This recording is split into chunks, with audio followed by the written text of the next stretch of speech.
यहाँ पे देखें खीर हमारी बहुत अच्छे से जो है ना वो पक रही है, थोड़ा थोड़ा इसमें दूध बाकी है, बिल्कुल खोए की तरह बन गई है। अब इस पॉइंट पे आके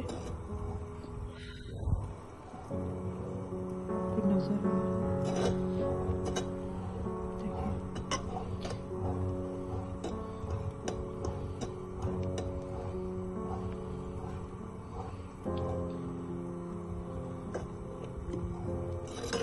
इस पॉइंट पे मैं इसमें 4 से 5 खाने के चम्मच जो है वो चीनी ऐड करूँगी।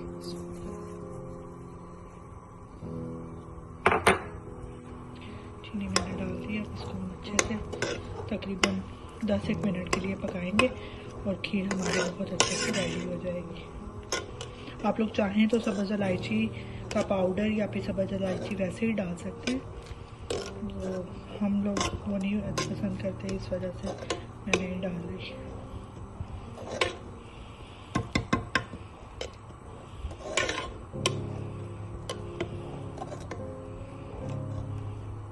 इसको मैं तकरीबन 5 से 10 मिनट के लिए और पकाऊंगी और फिर फाइनल लुक आपके साथ शेयर करती हूँ।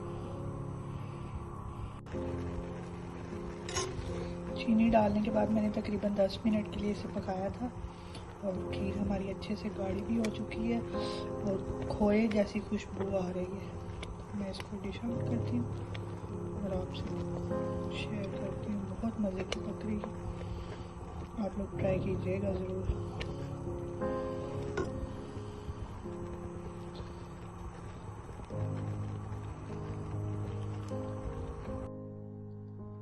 हाँ जी, तो खीर मैंने डिश आउट कर लिया और बहुत मज़े की खोए जैसी खुशबू आ रही है। आप लोग ज़रूर ट्राई कीजिएगा और मुझे बताइएगा कि आपको ये रेसिपी कैसी लगी। बहुत ही सिंपल और इजी रेसिपी है, बस ये है कि आपको दूध को अच्छे से पकाना है और उसको खोए की शक्ल में लाना है, तो ही इसका टेस्ट आएगा, अदरवाइज़ नहीं।